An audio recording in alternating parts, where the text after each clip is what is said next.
Hi, welcome back to the spring session of Watercolours with Caroline. We're going to start our session this spring with sunsets from Zimbabwe in Africa. And these photographs were sent to me by Gill Marshall, a friend of a friend, and they are beautiful sunsets from Zimbabwe of lakes and trees and silhouettes. And we're going to see how we do with them and try and follow along, or do one of them or two of them, or practice them, and let's have some fun. So thank you for joining me.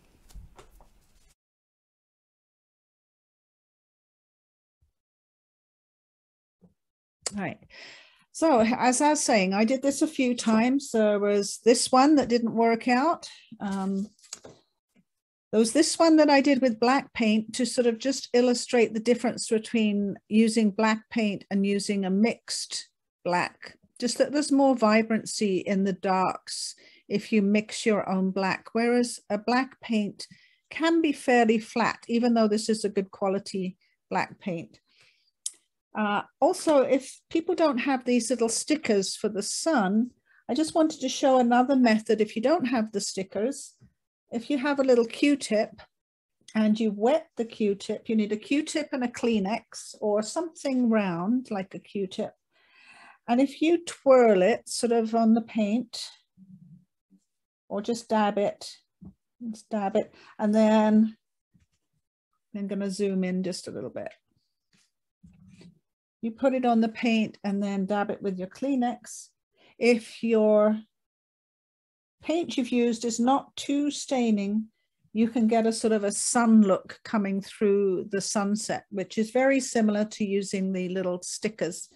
So I know some people may not have the stickers. You can also try and mask it out, but I find when I do a circle in masking fluid, it's so uneven and it really stands out, whereas just a little one that's taken out with some water looks so much softer and more like sunlight coming through the sunset. Now what we're going to do is we're going to prep this with yellow, because I want to put the sticker on completely dry yellow paint. It has to be dry or your sticker won't stick and you'll get paint running underneath and you'll get all kinds of horrible effects.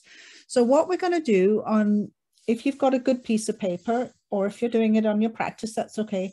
We're going to put the yellow on and then put that to one side to dry before we get going on the other ones. Now, another little tip that I just wanted to share with you is if you're working in your practice book. Now, this is my Canson, my little Canson watercolor book, Canson XL. It's really nice for just testing out my paints, testing out my colors, doing all kinds of things that I don't want to waste my really expensive paper. If you cut yourself out a piece of card to either 4.5 by 6 or 5 by 7, depending on what size you want to work on, you can just trace around that piece of card with a waterproof, preferably waterproof black pen in your book, and it makes it very, very quick to just have some rectangles the right size ready to work on in your practice book. So just a little tip, you're very welcome to do it freehand. If you want to, it's over here, if you just want to sort of freehand a rectangle in your book with your pen or pencil, that's good too. But some people like to be a bit neater in their book and have it looking somewhat tidy and a nice thing to look at. So before I do anything, this is my Arches paper, my 140-pound Arches paper, ready for my first layer of yellow. I've put my little sticker up here to remind me I'm going to use it, but not yet. It's got to go on dry paper. So what we're going to do is I'm going to get my number 8 brush. And again, if you're using a small piece of paper, you can't go too big with your brush, otherwise you get too much water on your paper. I'm going to get some of my yellow. I love Azo Yellow. It's a nice transparent bright yellow, but you can use cadmium yellow, permanent yellow, just one of your really bright yellows. And I'm making sure, oops, I just got my finger in my other paint, making sure it's kind of nice and watery. I don't want it to be too thick. And I've got to think about where I want to put the yellow because I don't want it all over. It's just going to go sort of in the middle of where the sunset's going to be. So I'm going to think, okay, my sun's going to go here. And I'm going to put that bright yellow across, going horizontal side to side. And I'm going to wet my brush. And I'm going to put it along the edge of the yellow. So I get a soft edge. I don't want a hard line showing through particularly. And I don't want yellow up here because it will make my sky green. And it doesn't matter down here really because we're going to have the dark colors. Now it's not quite intense enough. So I'm going to get a little bit more pigment and put a bit more yellow on now that I've got some wet paper. Now if I don't know if you can see, if I tip that, it's shiny still. And I can make sure that I get that soft edge by just wetting it at the top and bottom of the yellow. Now you don't want to wet it. The reason I haven't wet the whole paper now is that the yellow would seep up into the wet paper. And then when I put my blue on, I'm going to get a green in the sky. And I'll show you when I was trying this one here, I wetted all over and put the yellow on. And what I got here was a lot of green. When I put my ultramarine blue on, I didn't like it. I abandoned this one very early on. It just didn't work. So it's a question of keeping your colors separated. And that's one of the reasons that on this one, I'm putting the yellow on first. And because I want to put the sun over the dry yellow. So I'm going to put that to one side to dry so that we can actually work on some techniques, different techniques for sunsets. I would say use some of your cheaper paper just for practicing, so we can practice some techniques. I'll show you one that I was doing the other day. So I took an Azo Yellow base and I tried it on dry paper, and then I tried all of my warm colors, all of my reds. Well, cool reds and warm reds: permanent rose, alizarin crimson, cadmium red, pearl red, and vermilion. And they all looked fairly similar. The pearl red is very intense, and that looked more intense. So that was on dry paper. And then I tried the same thing on wet paper. And you can see it sort of tones it all down a little bit. If you're doing it on good arch paper, it's going to look way better. It will stay wet longer, and it will let the paint absorb more. I did another one over here with the wet Azo Yellow base, and also making the sections for blue. So what we'll do is the same thing, so you can really get warmed up and get some experience just playing with your paint. It takes me 2 weeks to get warmed up and feeling like I know what I'm doing with the paint. So we're gonna start on dry paper. And unlike the sky that we just did, we're going to put nice wet yellow all over. And I'm going to get my number 10 brush, a little bit bigger. I've got some yellow here because I wanted it really clean, not contaminated with my blue from mixing green and all the other things I do with my yellows that get them a bit muddy. So I got a nice wet yellow, a number 10 brush, fairly big brush. And on dry paper, I'm getting more water on my brush. I'm going side to side with my yellow, keeping it quite intense because we sort of want to practice how to get a lovely bright sunset. And what I want is my yellow to stay wet long enough for my reds to blend with it. So you don't want to take too long to get your yellow on the paper. Now I'm looking at my computer screen and it looks much lighter on my computer screen than it does in real life. So I don't know how it looks to you. Now I'm going to get a smaller brush. I'm going to go for number 6 here because I don't want a great big splodge of color through that because it's going to be too wet. I'm going to try out all of my different pinks and reds that I have. So whatever you have in your paint collection. Let's bring this over here. I've got quite a few. I'm going to start with, I have actually a transparent orange. I didn't try that before. So I'm not going to mix this in a well with water. I've got a wet brush. I'm going to get some transparent orange on it, and I'm going to take it straight from here to here, and I'm going to go across in one horizontal stroke like that, just to see what it does with the yellow. Next to the transparent orange, I have permanent rose, and same thing. I'm getting permanent rose on my brush, wet brush. And I'm going to take it across in one stroke. Two. I did another one, didn't I? I lied. The next one I have here is alizarin crimson. Same thing, wet brush in the paint, and I'm going to come back like this with the point of the brush, just so I have a sunset sort of coming in from either direction. I'm getting more sort of how I would want to do a sunset. Now I have the Pyrrole red, which I'm actually, it's so strong, I'm actually going to put it down here so I can control it a little better. And maybe just dab it on my towel. The same thing, I'm going to come across, maybe back with the point of my brush. And the last one I'm going to use is my Cadmium Red here. And again, I'm wet brush in my Cadmium Red paint and coming across. Now you can see as I've come down here, there's less and less bleeding happening. And the reason for that is the yellow has started to dry. When I put the orange in up here, my yellow was still really wet. And as I came down, it's getting drier and drier. And this cheaper paper dries very, very quickly. So working wet in wet is very hard on the cheaper paper.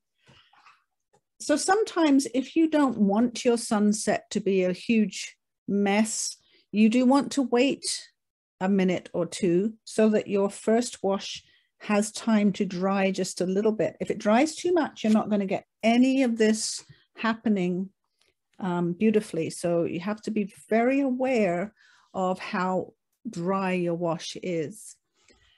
Sometimes for beginner painters, this is too difficult. They can't get the first wash wet enough, and they do the second washes too wet or too dry, and none of this happens for them, which is why I often recommend beginner painters start on wet paper, because it gives you more working time and you don't have to panic so much about getting your paint on quickly. So let's try this one on wet paper. I'm going back to my number 10 brush and I'm going to wet my paper. My brush is a little bit yellow and so is my water, but I don't mind because I'm going to put yellow on, so that doesn't matter. And again, this is cheap paper, so it's going to be difficult to work anyway. I'm wetting the paper. Now, anytime you wet paper, especially cotton paper, you really should wait a minute for that water to soak in. Otherwise, your water is sitting on top of the paper. And when you put your paint on, your paint's just going to kind of float away and not really, just like here, when I put this orange in and the orange was not diluted, I just took it straight out of the paint well, it kind of just floated away. So that's a reason to sort of just sit and wait for a minute to let your water soak in. Now with this cheap paper, it doesn't soak in very well because it's not cotton. And I'm going to do the same thing. I'm going to get my yellow and do my yellow wash. And beginner painters find it much easier to get an even wash onto wet paper. You don't have to struggle to get the right consistency or keep the paper wet enough. And you can get your wash on fairly quickly. Now it's interesting, I'm looking at my computer screen and it really does not look as good on the computer screen as it does on the paper here. It's showing up way too many light areas.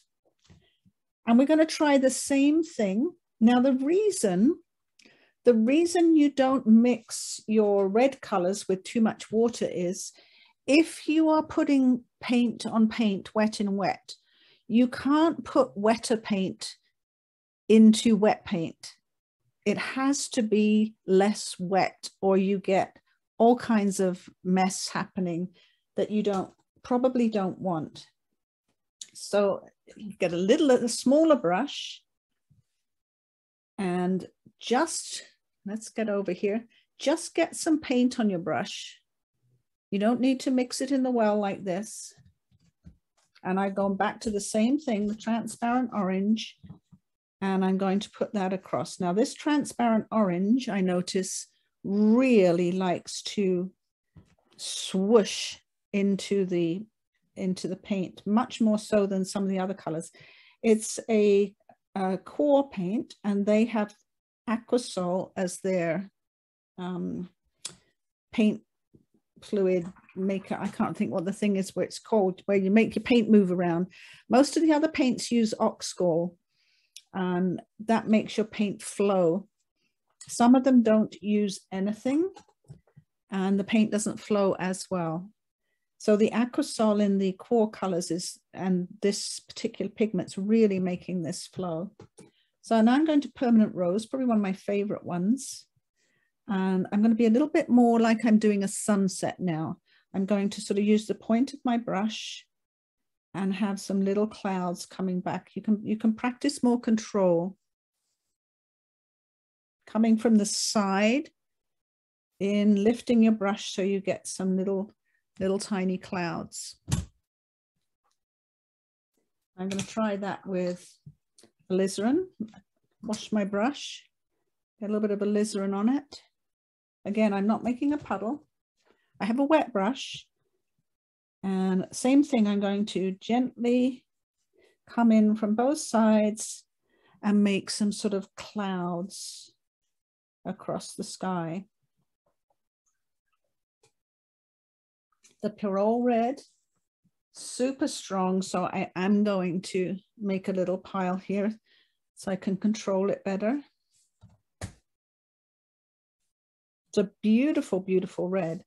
It's lovely for skin tones because it's quite warm, but it has some cool undertones, and lovely and transparent too.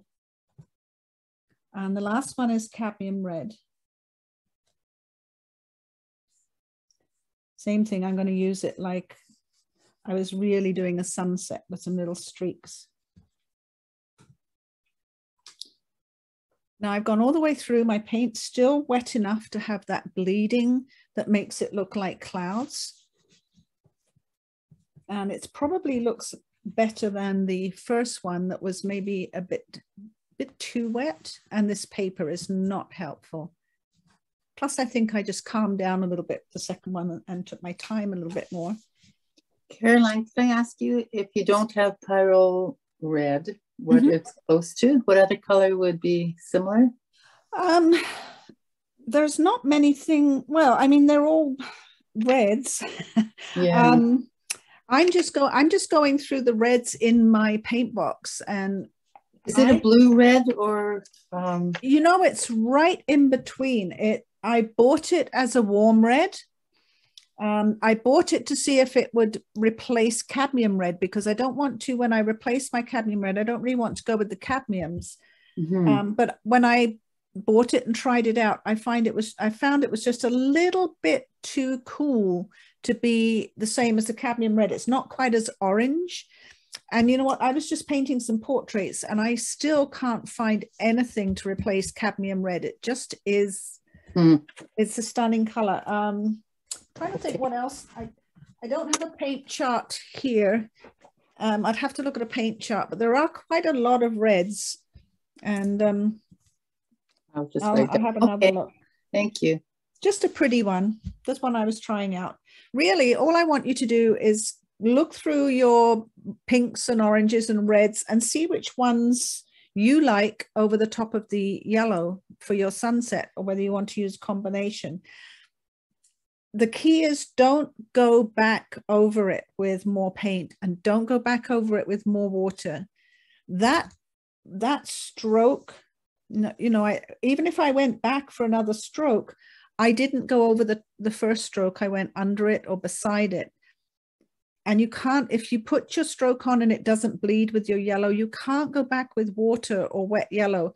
It just doesn't work. It just gives you a huge, big watermark and a stain on your paper. So the most critical thing we're trying to practice here is how to get the paint the right wetness and consistency, and how to do it with kind of one stroke so that you don't get water blooms and messes. And I still get water blooms and messes. It's just one of those things that you struggle with, I think, the whole time you're a painter, if watercolor anyway, is getting that wetness of the paper right. Now, the next one I want to practice is the one we're going to use for the first painting, and that is having a barrier so that you can put blue. Now, putting blue in a sunset is very, very difficult. In the photograph, it looks gray because it's evening, and that looks okay in the photograph. But honestly, if you try and do that with watercolor paint, it just does not look nice. It doesn't look like anything. Sometimes you have to punch up the colors and use something a little bit different to the photograph to make your watercolor painting look beautiful, rather than just gray or dull. So I like to use ultramarine blue for a night sky. And if I put ultramarine blue next to the orange or the yellow, I get that mess that I got on one of these. I get that green mess that does not look attractive at all. So here's how we avoid that. This is the trick to avoiding that happening. First of all, you're going to wet your whole paper. And even though we've done the yellow on the paper, we will dry it and make sure we wet the whole paper again. The yellow should not lift if you've got good paper. It will lift if you've got this cheap paper. It doesn't soak in as well. So I'm wetting the whole paper, I'm going to imagine that we do have the yellow on there. I'm going to put it in anyway. Now, the key is don't get your yellow anywhere near where you want your blue to be. If it seeps up there, you can use your thirsty brush, Kleenex or something to pull it back. Then you can do what we just did. You can put in with any of your reds that you love in your sunset, you can put in your sunset. Now, I like to use the smaller brush, come in right from the edge and come in and sort of lift the brush so it comes to the point, and we have some little sunset clouds happening. So you still can see, you still need to see the yellow. Don't cover it all up with the red or pink or rose or whatever one you choose. Now you have a choice. You can either put a cool red between the blue and the yellow. A cool red would be rose or alizarin crimson, rose madder, one of those ones. Anything that says rose in its name. You don't want to use, if you use cadmium red or even the Pyrrole red, you're going to get gray or brown because they will not mix well. It has to be a cool red. So I like to use permanent rose. I'm going to get a little permanent rose. And I am diluting it now because I don't want it to be wet in wet with the sunset. And I'm going to use this as a barrier. It is a barrier between the blue and the yellow. I'm going to put that here. And then I'm going to get the ultramarine blue and put that in the top of the sky. And that can come up against rose or alizarin crimson, and you can blend it in with it a little bit. And you'll get a violet color, which will not make green or anything that's ugly in your sky, or brown or gray. I'm going to take a little bit more of that rose here and just touch that in like that. Now down here, we're going to have the dark silhouette, but it doesn't hurt to put in some of those colors, just in case you get something really white showing through. I've put the rose in and the little bit of the blue It'll help you get a dark color here.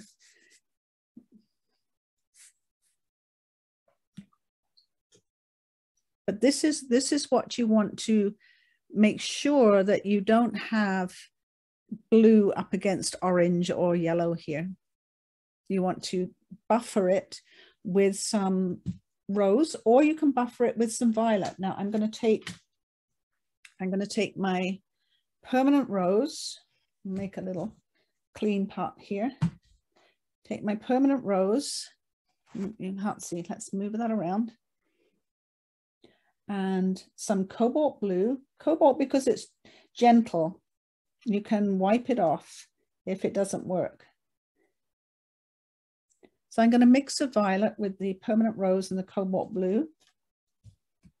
And if I want to, if this is still wet enough, and it is, I can put some violet, very pinky violet clouds in there too, in between the blue and the pink, or even in the corners.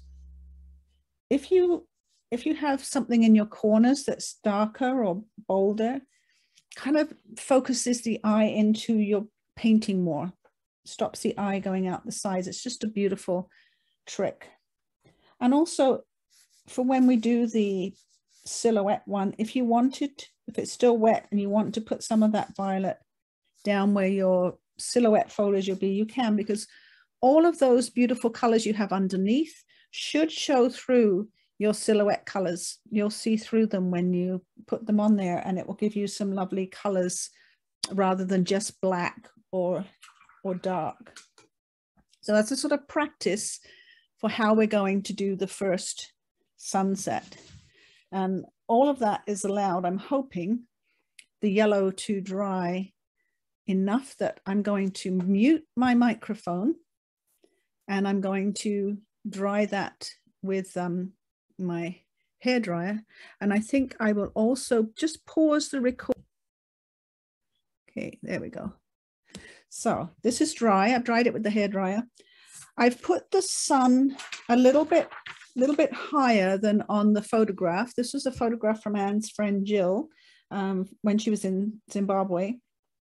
And I just want the sun a little bit higher up than it was in the photo. So I put that there. I've maybe put it, I don't know. I feel like I've maybe put it too close to the center, but I'm not going to fiddle with it. Probably could have gone over a little bit, but that's okay. We've got the trees on either side. We've got the bigger tree here and the smaller tree, which gives us some balance. Now, if the yellow is perfectly dry, it's okay to put the little sticker on. Yeah, like I said, if you don't have the sticker, at the end of the painting, you can use a little Q-tip to lift out your sun at the end. So we have to wet the whole painting again. I want my number 10 brush. I do have bigger brushes, but they tend to make it too wet if I use a bigger brush. So I think the number 10 is my best bet here. And I'm going to wet the whole paper. Now the thing is, if you re-wet the Canson paper, the cheap paper, the yellow will lift off probably, because it's not very good at absorbing the paint. But if you've got the 100% cotton cold press paper, it will not lift. Hot press, it does lift. Hot press has got a smooth surface and the paint doesn't dig in as much. It doesn't lift as much as cheap paper, but it will still lift. I need to make sure I got all my little bits of fluff off of there. Now I tip the paper to see if it's shiny everywhere, and I can see it's not shiny there at all. It's dry. Isn't that amazing? Like I went back and forth, and I still can see a dry spot there. I just want to dry it a little bit around the sticker because I don't want too much paint seeping underneath that sticker, because it can do that sometimes, but you can fix it at the end with a little bit of a dab from your cotton ball. Right, now we've got that. I'm switching to my smaller brush again. I'm switching to my number 4 brush. And I like to use my permanent rose for the sunset. And I especially want to have sunset close to the sun here. Don't forget, I want to see some yellow too. The photograph's quite orangey, so I think I might use, I mean, I change every time I do it. I think I might use some cadmium red as well, or maybe vermilion. Vermilions are more orangey red. But remember, I don't want it up here near where I'm going to put the blue. I'm going to keep it down here close to the sun.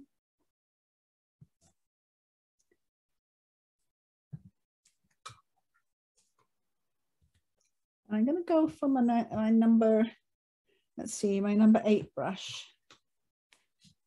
If you just have one size of brush, don't worry. Just have to be a little bit more careful how you put your paint on.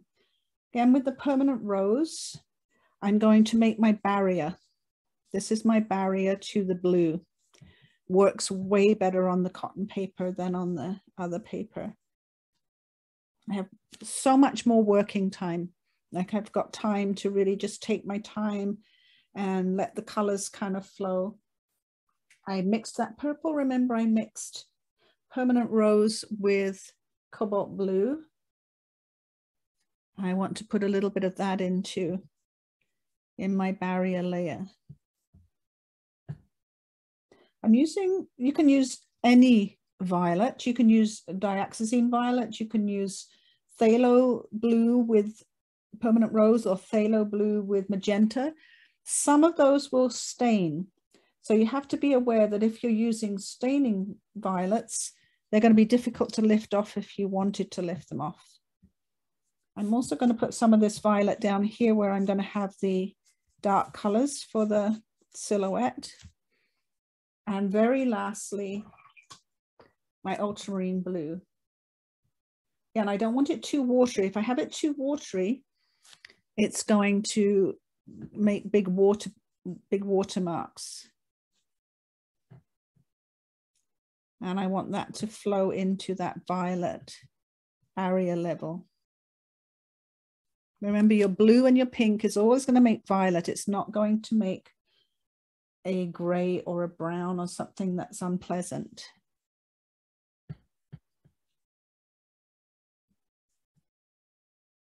I'm putting a little bit deeper violet in. And here too, I've got time. As long as I can see my paper is wet and shiny, I have time to add paint to it. And as long as my paint is not as wet as the paper underneath, that's a good sign too. I have a little bit more permanent rose, and this is quite light, so I've still got wet paper. I'm going to pull a little bit more in.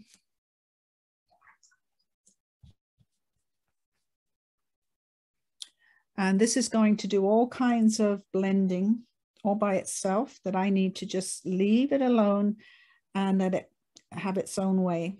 Where we have the pink and the yellow and the red here, that's not a danger zone. That's somewhere where you can work with your different reds, because your different reds and your pinks are all going to work together just fine. They're not going to mix and make gray or brown. I'm going with like quite a lot of color on this one, and it will fade as it dries. It will fade. I can see that it's still quite wet, but I don't want to use my hairdryer at this point because I will stop all of the lovely sort of fusing of the paints and the movement of the paint. It will be stopped. It won't absorb into the paper enough either. So I just want to leave that alone, which is why I've sort of thought we could work on 2 or 3, whether you work on them in good paper or in your books. That's totally up to you. But we need to put this aside. What I'm doing is with a Kleenex, I'm just making sure I get wet paint off of the tape, because it's not good if wet paint runs back into your wash. It makes a water bloom. In fact, on one of the ones I did, I don't know where they all go. I have them all here when I start the class. They're all available. But on the one that I did as my final copy, I had a big water run on it, and I thought, oh, here it is. I thought, oh, I'm just going to leave it right here. This was too wet. I had the yellow was too wet, the red was too wet, and I got a big watermark here. And I thought, you know what, I'm just going to leave it there. It's watercolor, but it's not really a good thing to have. It's what not to do. Okay, let's put those aside. And I'm going to pause the video for a minute. Just press the record again. So we're going to move on to this one for the people on the recording. And so this time I couldn't get this bright pink color without putting yellow underneath the rose. It just didn't come out that lovely bright pink color. But I do want the moon to be white until the painting's finished, and then I can add yellow if I want to. So I'm in the other one, this one. Hang on, gotta get my. We're in this one. Let's do the other one. I'm confused. Let's do the other one. Let's do this one.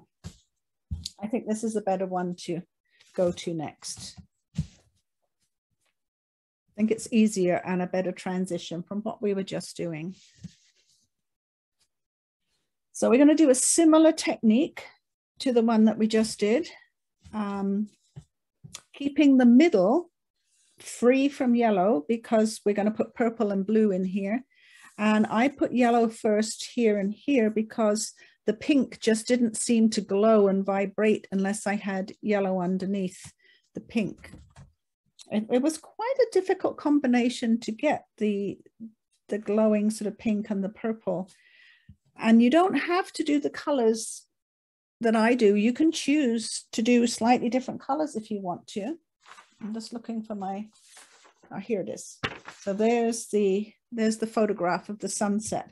And in the photograph that I saw on my screen, it was very, very purple in the middle. So you can either mix a purple or you can use dioxazine purple. It's up to you. Any of them will be pretty. I'll mix a different one for this one so you can see a different mix. Right, my number 10 brush. Let's move this up. Put it over there. I'm just going to check my notes to make sure that I'm doing what I said I was doing.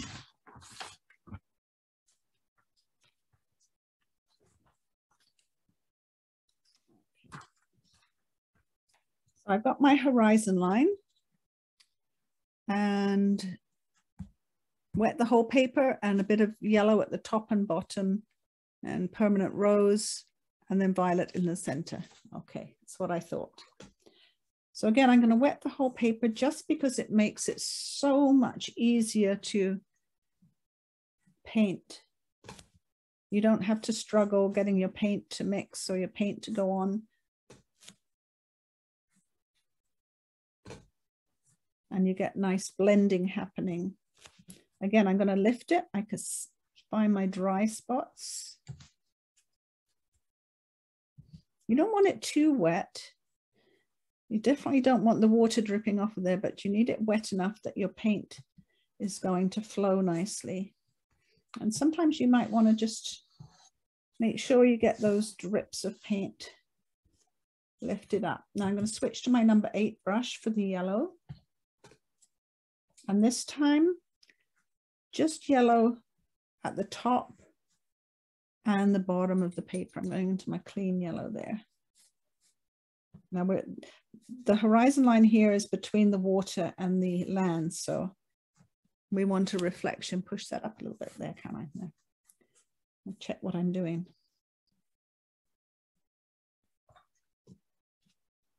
And the reason I put this yellow on is because that pink just seemed to glow. And I want to get that glowing color. I want that yellow to soak in a little bit. Now I will have to dilute the rose a little bit. So I'm going to use my permanent rose. You can use alizarin crimson, you can use rose madder, you can use quinacridone rose. All of those ones will be good to use. I just, my personal favorite is Permanent Rose. I love it. And I actually have the Winsor & Newton one, which is, I think, a beautiful color.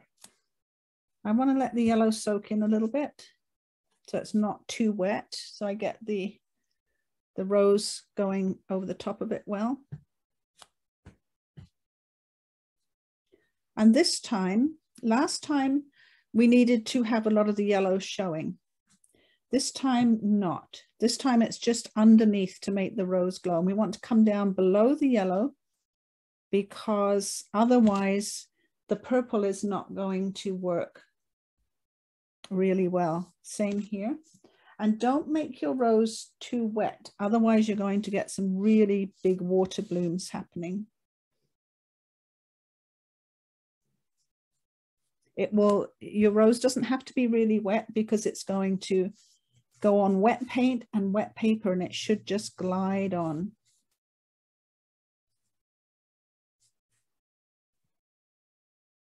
Now we've got to put some violet in the center. And this time I'm going to mix a different violet. I'm going to use, let's see what I got here. I'm going to use some Phthalo Blue. Where's my Phthalo Blue? Here it is. Use some Phthalo Blue. And this is going to be a staining violet. So I have to be careful to know that I can't lift this violet. It will probably stain. And somewhere I've got some, here it is. I've got some magenta. So I'm going to mix some magenta with that. This is a staining magenta too. Quinacridone magenta. I'm going to mix that with the Phthalo Blue, and not much water. Look, it's not a puddle. We don't want it too wet. And I'm going to put that through the center. I definitely do not want to go in and wash my brush after mixing that, because I will dilute it and put way too much water on my brush. Take a little bit up into the pink. Now I'm going to add a little bit of ultramarine blue to that. I have some still, and put a little bit of that on there to make it darker in the center. Bring it up into the pink.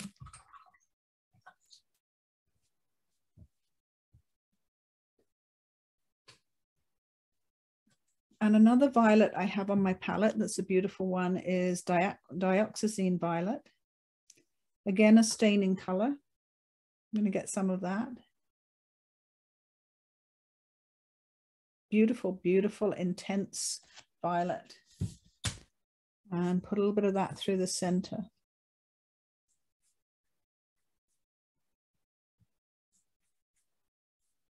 All of this is going to dry lighter when it dries.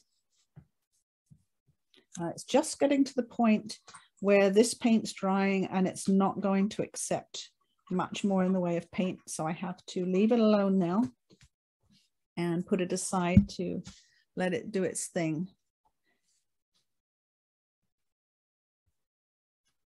And it's pretty, I don't know if you can see it on the camera or not. It doesn't look as bright on the camera, but it's pretty intense. I think it's the most intense one I've done yet.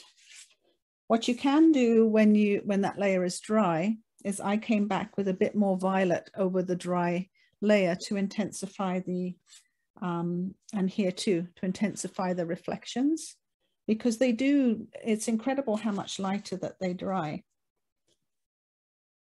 Oh, that's that one. Now the most difficult one, looking at the time, most difficult one is this one. I struggled with this one. I mean, oh, there's the one where I did the moon. That moon was too big. Didn't like that. My first one I didn't like. Probably threw it away. I don't know what happened to it. This is a tough one. Tough to get that reflection looking natural. And I wanted it to work wet in wet, because when I did it dry, it just didn't look. It didn't look right. So if you struggle with this one, don't worry. I've struggled with this one and I don't even know how it's going to go this time. So I've got to put this one aside to blend, do its thing. Have a check on this one.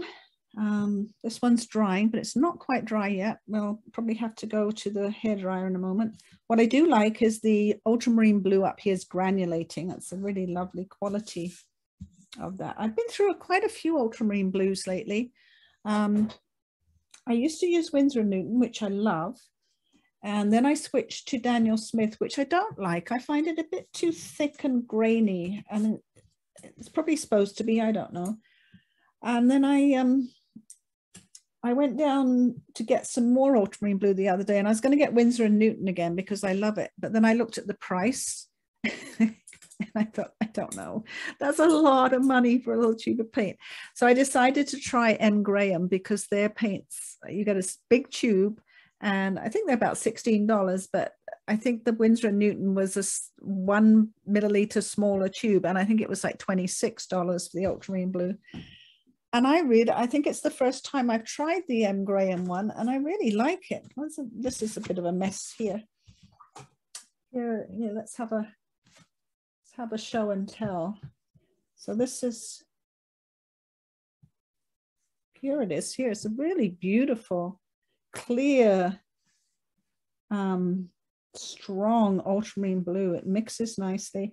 And I tried some of my other ultramarine blues, and they didn't cover as evenly as the M. Graham one. I think the honey really makes it work beautifully, and I love it. Now this is my new favorite. I'm glad I spent less money and bought this one, and it's granulating well. And I also bought Burnt Sienna from Daniel Smith, and I didn't like that one either. It was very muddy and grainy. So I went back, I bought Winsor & Newton Burnt Sienna, and trying to think where I put it in here. Here it is.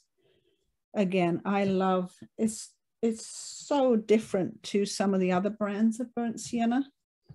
And I'm off topic here. I'm just waiting for my paint to dry.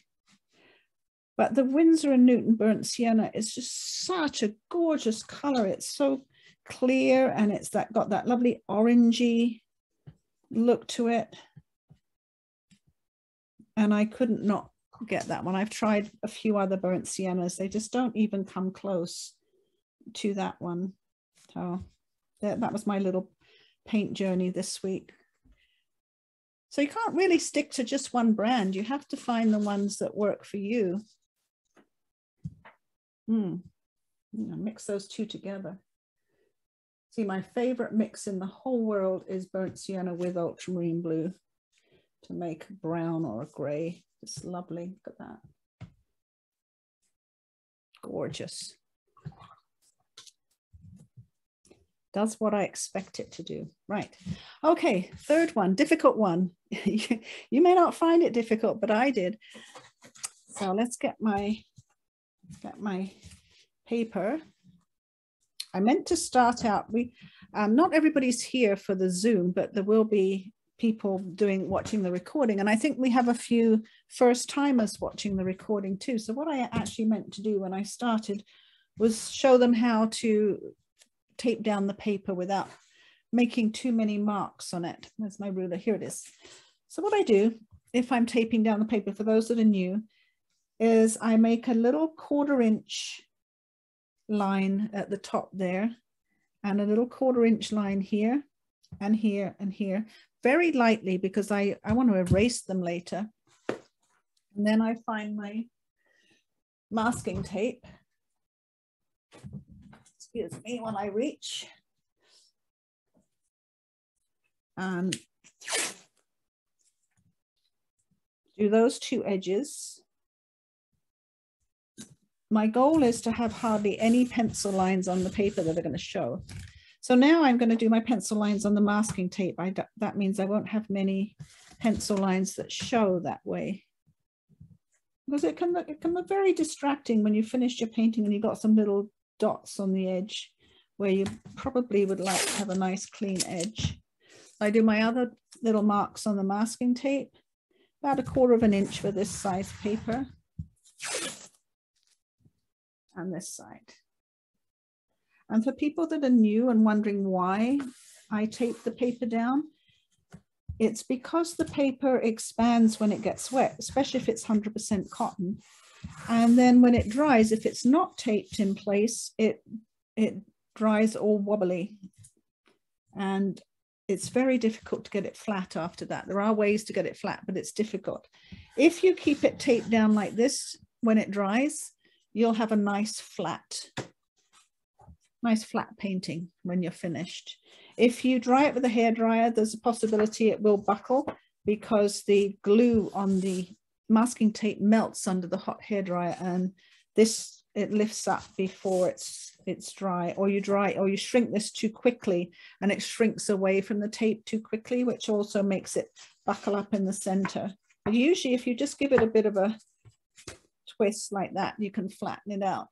And another good thing to do is to just like glue it down to some card. I just made a card with this one, which is one of the reasons that I like 4.5 by 6 for a piece of paper. You can cut it easily out of the 30 by 22 inch paper. And you can make a standard card that you buy from Michael's is 6.5 inches by 5. So you can make a nice card with your painting if you want to. Right, so I'm just making sure that I'm recording. And we're going to try this one, a tough one. And I'm going to check my notes just to see what I'm doing. This is the one with the fish boat.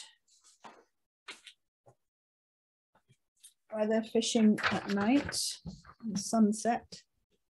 And I've completely lost my notes now. Interesting.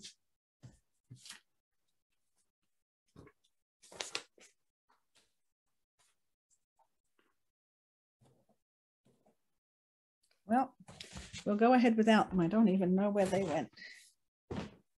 I literally haven't moved from this spot and my notes have disappeared. Oh no, here they are. It's right, they're under my paintings. Let's look at the fish boat.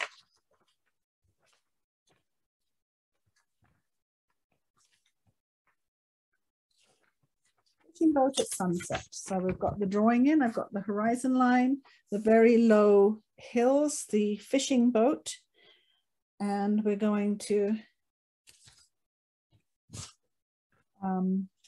we're going to do the sky first, and then we'll work on the water. So we're going to do two separate pieces.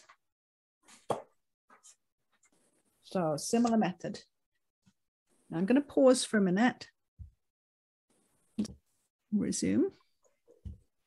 Okay, I've got the recording going again.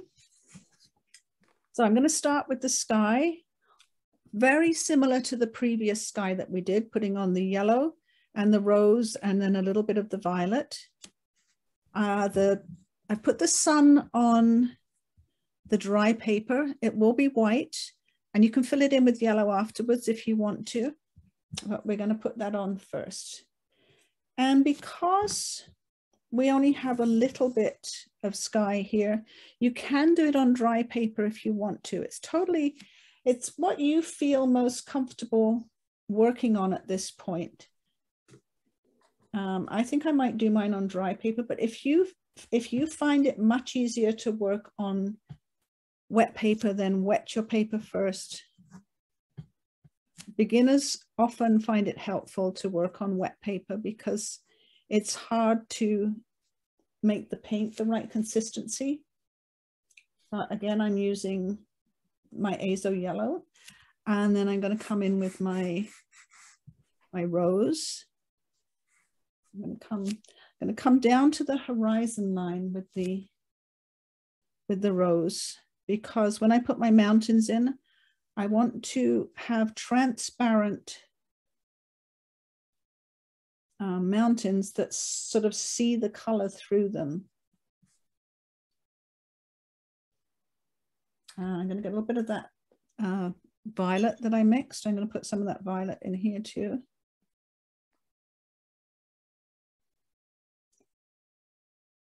We don't have to do it exactly the same as the photo, because if you think about it, every sunset is going to be different. And every 5 minutes you look at that sunset, it's going to look different. And I feel what we're going for is making a beautiful painting that's got some lovely colors in. I'm switching to my number 4 brush. I want a smaller brush. And I'd like to put some of that. Yeah, it's too wet. See how if you put the paint in that's too wet, just kind of like blah, it doesn't do anything interesting. It just kind of makes a puddle. Sometimes not a very nice puddle. Okay, I've got some deep purple and I've got some ultramarine blue, and I'm going to bring them in, and I've got less water with them than I had with, I went into that D-violet that I'd mixed up before, and it was just too wet. So I've mixed a less wet concoction of ultramarine blue and D-violet. I'm going to get a little bit of that Pyrrole red. Again, I don't want it too, I'm going to streak it across the sun.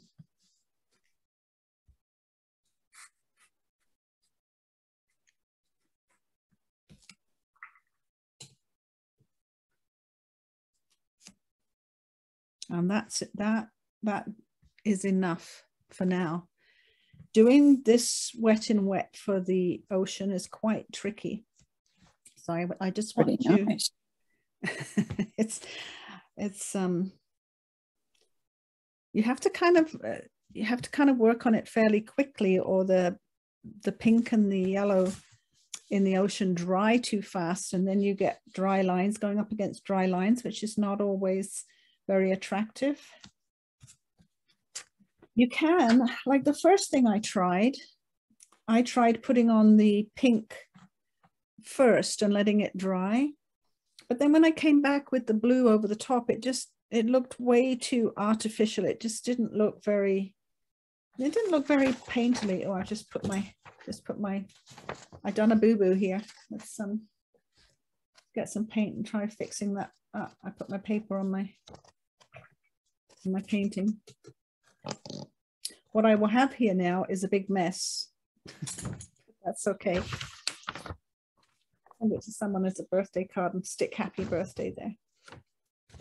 Yeah, so doing this bit is a tricky undertaking, and I want the horizon line to dry first before we do that bit.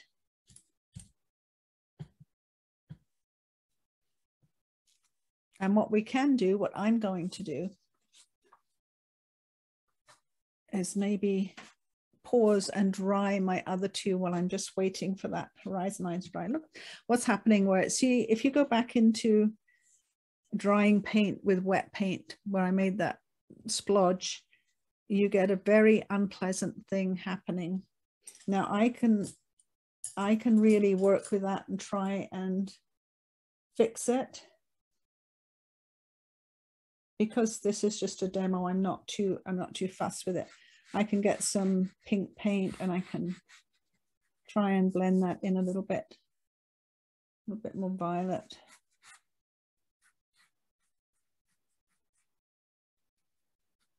But really it's a dangerous thing to come back into drying paint with wet paint. The one time you have a problem. Right, I'm going to pause it. I'm going to use the hairdryer. Okay. Right, we're going to go back to the first one that we did and mix a dark color. I'm saying that a second time because I just put the recording on. And I use a variety of colors to mix darks, but I usually have an ultramarine blue in there. That's where I start if I'm mixing a dark color. And not so much, you don't use as much water when you're mixing a dark color. You want it more pigment and less water. So I'm going to go into that lovely M. Graham ultramarine. It doesn't matter that I have a little bit of violet on there because that's good for mixing dark colors too. So first I'll put some ultramarine and then I'm going to put some alizarin crimson. If you don't have alizarin, you could use magenta. or you could use a violet. It's just to warm up the black a little bit so it's not too cool. You see, if I mix that with not much water and the ultramarine, we're getting a very, very dark violet color. And then you can use sepia, or you can use Payne's gray, or you can use burnt sienna. I'm using sepia. The sepia is a nice dark brown color. Some people might like to use burnt umber. That's okay too. And I'm going to put a little bit of Payne's gray with that. Gotta find my Payne's gray, there it is. Now Payne's gray on its own is a little bit too transparent and not quite dark enough. So now you can see how dark this is getting as a color. I'm not adding much water to it, but I need to have enough that I can do most of my silhouette. So I've got quite a bit of paint mixed here. I might add just a little bit more ultramarine blue.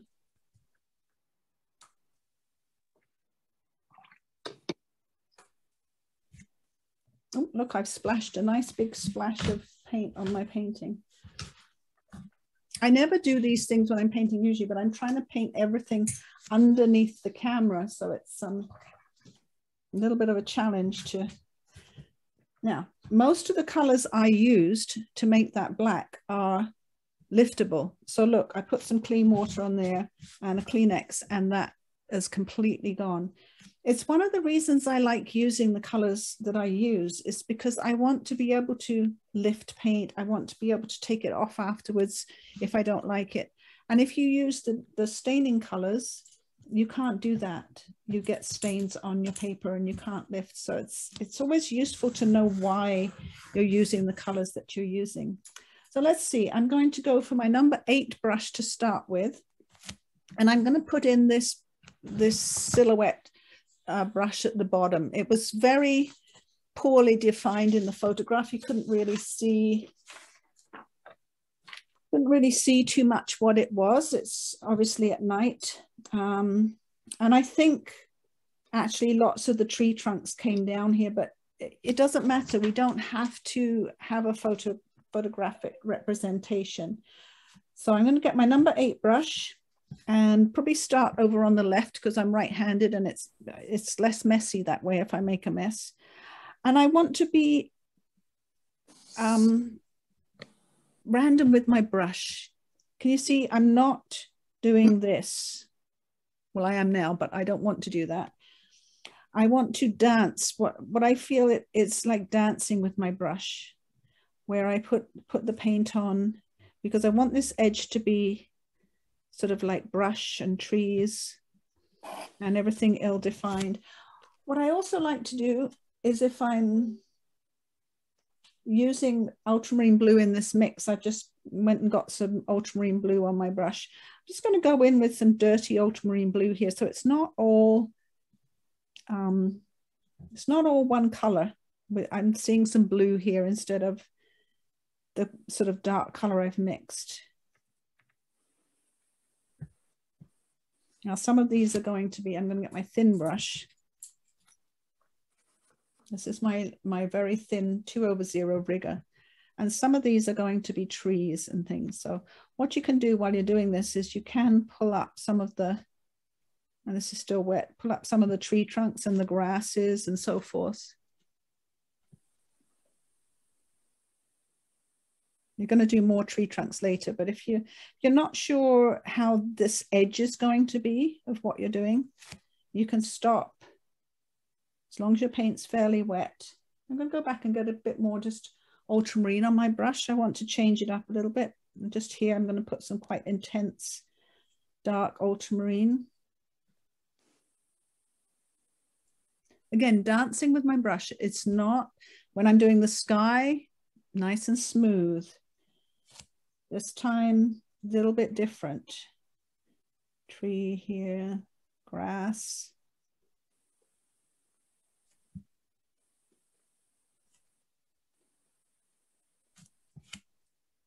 I'm coming over to this side.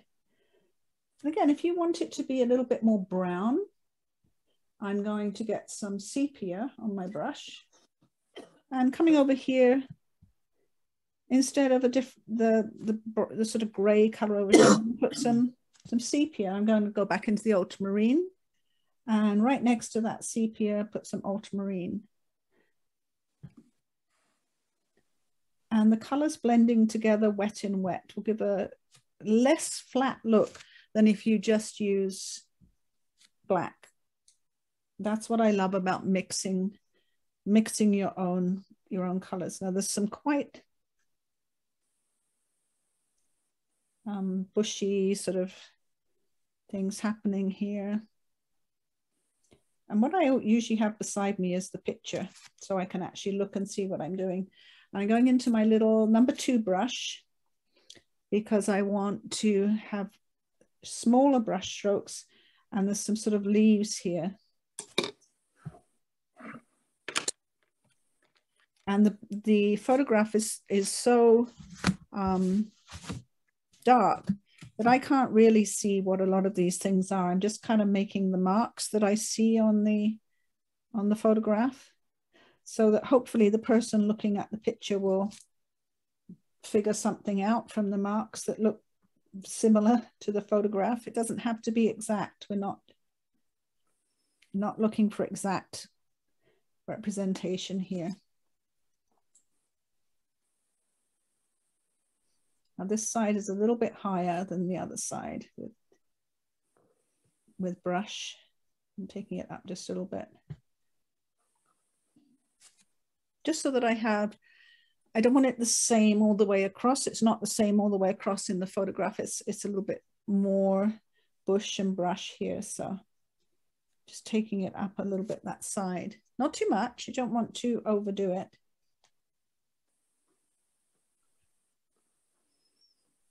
And I don't know if you can see, but all of my dark paint is still pretty wet. So I've got a lot left. I've got a nice big dark puddle here. And I'm going to be switching to my much, much smaller brushes for the trees. And I have to be so careful not to get my hands in this wet paint. I'm very, very bad at doing things like that. It's better for me to maybe start over here with these little trees. This is my little liner brush. It's very tiny. And it means I can do some lovely fine lines with it. I'm going to put the photograph right beside me so I can actually look at the photograph. It's important to me to go back to that so I can look at the tree shapes.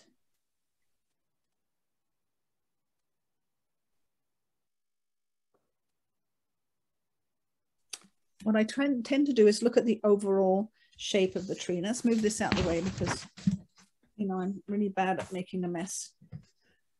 So at this tree, I'm looking at the overall shape of the tree. It's kind of like a dome shape.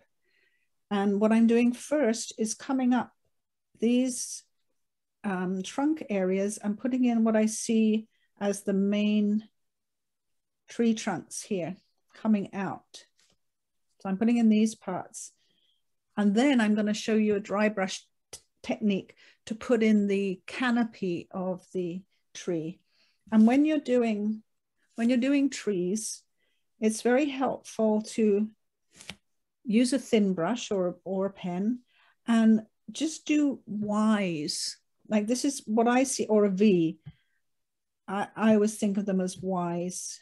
You know, we've got a V or a Y here and another one here. And then you can have one coming off of that trunk. You've got a trunk here.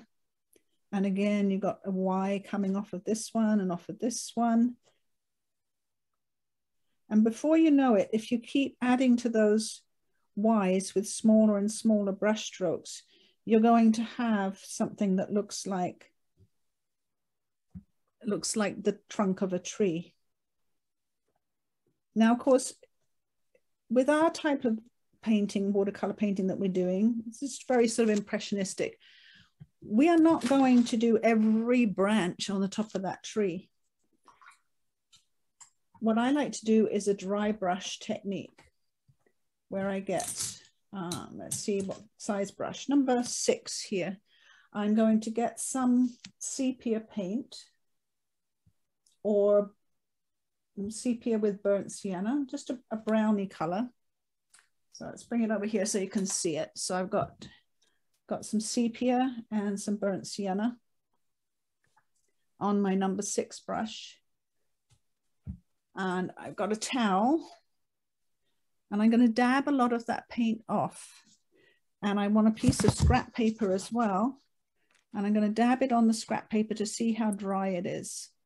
Not quite dry enough yet. Roll it a little bit. Okay, now I think it's dry enough. Tap it on my towel just a little bit more. And then I'm going to kind of, this is ordinary copy paper, so it's not going to work as well on here. I'm going to kind of roll my brush around that shape of the top of the tree. Now I'm going to do it on the watercolor paper because the grain of the paper is going to make that work a lot better. I'm going to put this here, kind of got the trunk of the tree here, and I got that dry brush, and I'm going to kind of roll it. Let's zoom in even more so you can see better what I'm doing here. You can roll that around the shape of the top of the tree. And then I don't have to do every little branch and leaf and whatever else is going on that tree. And if I feel like when I've done that, I don't have quite enough branches, I'm going back to the brown mix. And I just put in a few more. Sometimes after you've done the leaves or the dry brush, you just feel like you want a few more little branches here and there. And that puts your tree, using the brown puts it more in the background than this big tree full of vines here that's most definitely in the foreground. So I'm going to work on the big tree now. I'm going to use 2 different brushes. I've got my number 2 brush and my dark paint. And I got to be really careful not to get my hand in everything. And I usually come up from the bottom of the tree because your first brush strokes you put down are going to be your thickest. And the bottom is the thickest part. And as I come up the trunk, I'm sort of lifting my brush to the point more. And there's less paint on my brush, so I can make the trunk a little bit thinner as I come up. It's not very even, but this tree is not very even. It's a very ragged tree. I think here is a vine hanging down. I think here is something hanging down. Quite a lot going on with this tree. I have to look at again, I have to have my photograph in front of me, otherwise I completely lose track of where I'm going with what I'm doing. So there's a branch coming off here. And here we have that Y that I'm talking about. So often as a tree branches out, you have that sort of Y looking shape. I have one here, have branches. It's amazing how many branches there are all sort of hanging down off this tree. Try not to start out too thick. You can always thicken up your branches and your trunks after the fact, but if you put them in too thick to start with, you're going to have trouble pulling it back. So see, I'm going to make that one a little bit thicker, and this underbrush covering it a little bit more. And take your time. If you are not sure where the tree goes, as long as your paint is fairly wet, you can take your time and keep looking at your reference photo. See, I got a little bit thick there, but the tree trunk is quite thick. We're going up here. And it's very easy to get lost as to where the tree trunk is going. So really, look, take your time, don't rush. And every tree is going to be different. So if yours isn't exactly like this, that's okay. Thing is, if it's similar, then it's going to look like a tree. If it's not similar, it's not really going to look like a tree, or it may do, but you may not get the right look that you're going for. There's quite a few. Remember, this is Zimbabwe. It's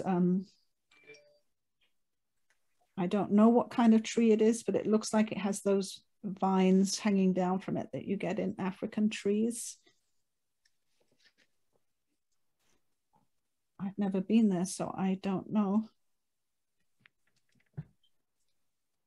I did try and do a little bit of research about the place and the fishing and the boats and different things.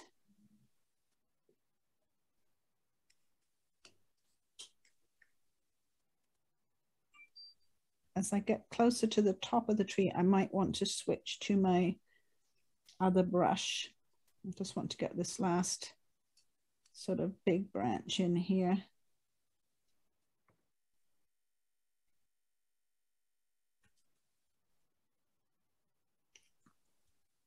It's looking a little heavy at the top here. I'm not too happy with it, but there you go. I'm going to switch to my much smaller brush, my rigger, my liner brush, to do some of all of the other pieces that are hanging down off the tree. These are the parts that take a long time when you're doing a painting, especially if you're doing them carefully. Suddenly it's working all by itself. What's working by itself? Oh, sorry. Oh, that's okay. I thought we had a discovery. No, I keep dropping out. Sorry, Cassie. That's okay. You do what's working for you.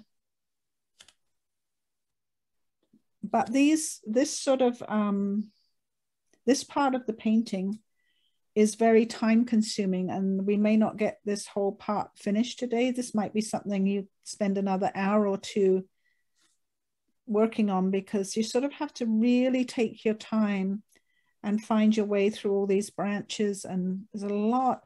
You don't have to put them all in, but if you don't put enough in there, it sort of doesn't look like this big snag tree that is the focal point really of this sunset. And I don't know if you don't have a nice thin liner brush like I've got here, like this rigger, which is the 2/0 Princeton. It's literally a gorgeous little brush, and it wasn't expensive. I got it from Iron Oxide. I think it was $7.95, so it's not like a super expensive brush, but it is a gorgeous, gorgeous liner brush. I love it. But if you don't have one, you can use a black pen to do all these little branches, because the tree really needs to have a lot of this happening to look authentic.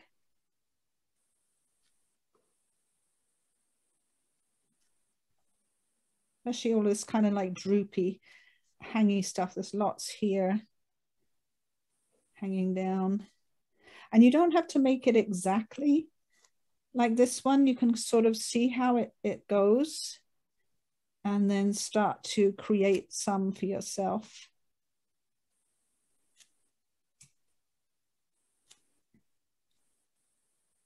Again, using the Y formula. So you come down your branch and then you make a Y, and then you come down that Y and you make another Y.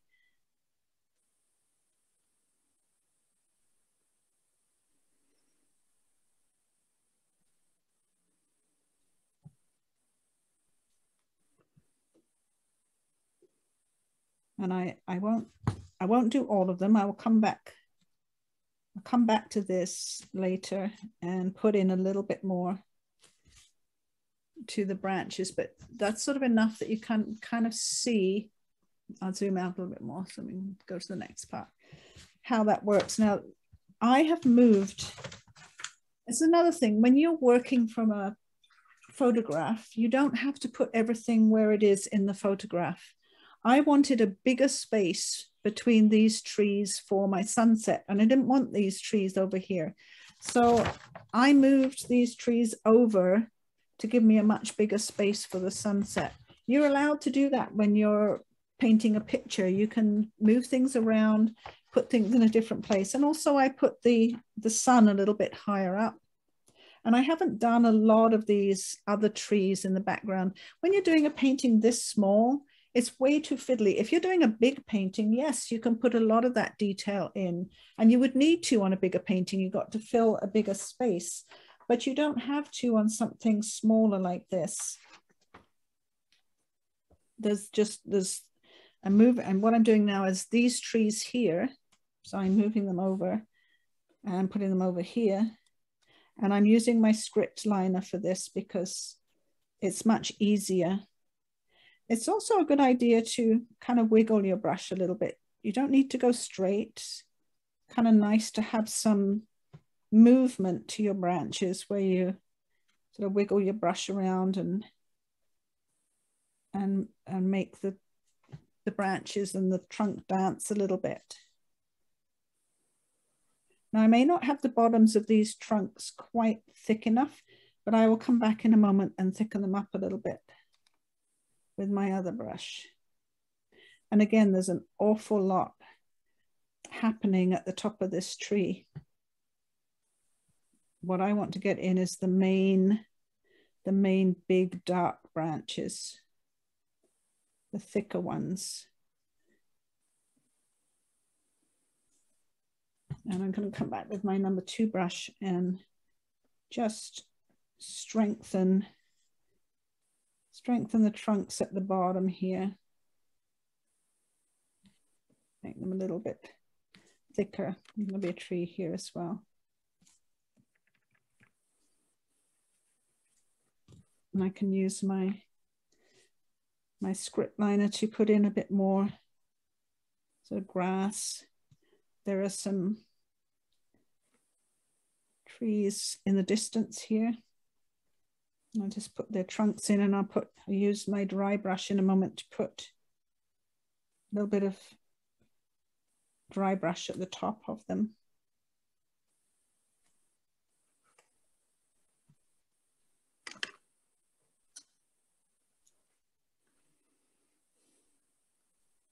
What really makes your sunset stand out in this picture and this painting is having these dark silhouetted trees and underbrush as a sharp contrast to all of your beautiful sunset colors and your bright yellows.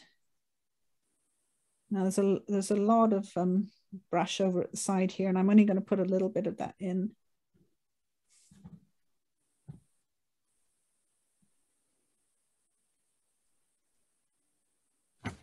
Look at my original painting. See how much I did.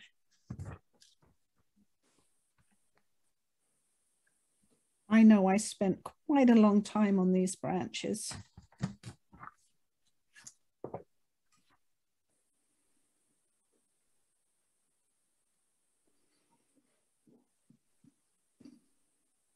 So what I'm going to do is I'm going to do some of the dry brush technique and go back to that brown, the sepia and the burnt sienna mix, and dab it off on my towel. Test it to see how dry the brush is. And test it on my watercolor paper. And I'm going to use the brush on its side. You drag the brush, put it on its side so it's almost like flat on the paper, and you're going to drag it on its side. It's too wet still. Going to drag it across the top of the tree to put in that dry brush technique. That means you don't have to put in all those branches. It's too tedious. I'm going to tap it on my towel a bit more. It's still a bit wet. These little trees down here, these little tiny trees, can have some of that treatment. And by going to the brown, the sepia and burnt sienna mix, it makes it not as intense as the dark mix that you have. And I'm going to look at my photograph to make sure I'm kind of like getting the shape. Quite dense in the center here. Get a bit more paint. Tap it on my towel. And use it on its side.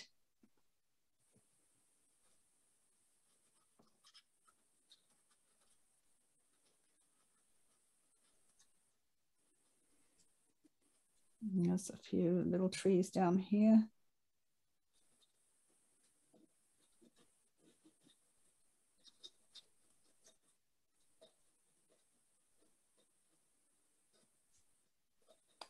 It's a little more, it's definitely more dense in the center here.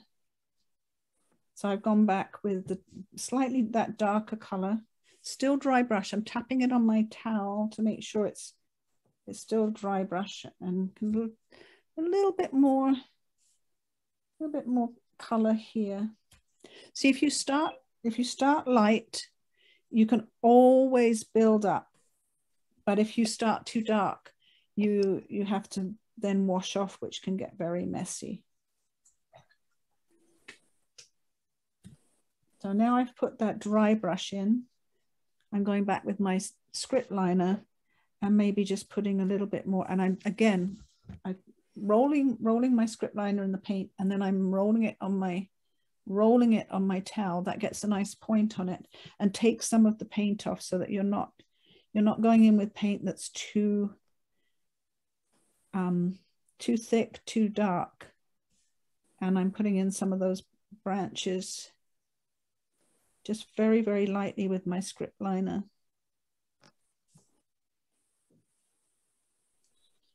And this one is now almost done.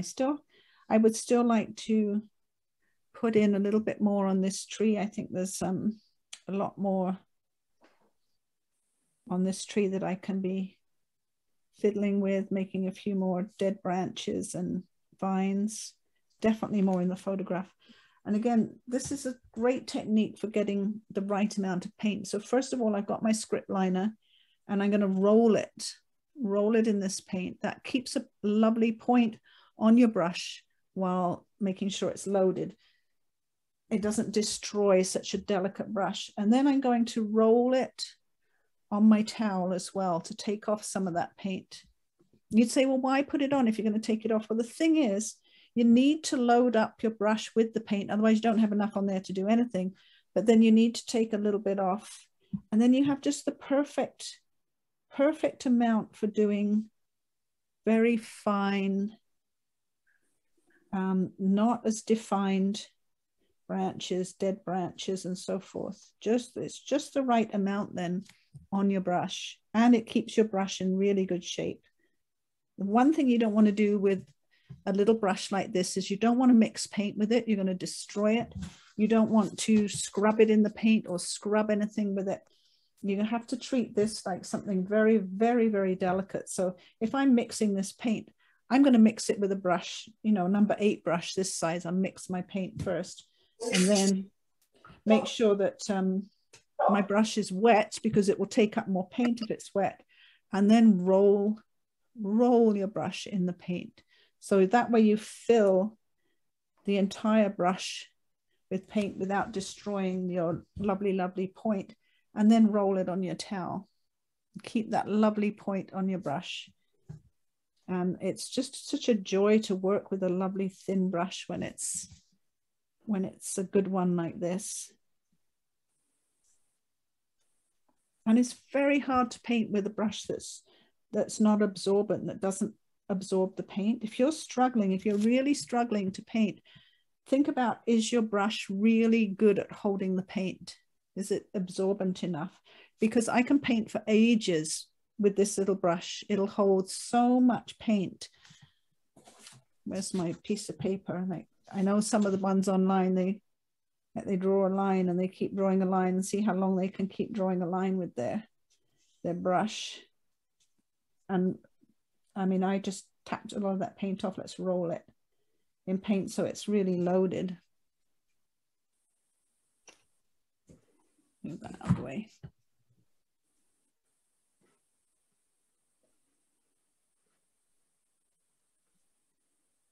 Yeah, this brush will hold a lot of paint for its size. Beautiful. Okay.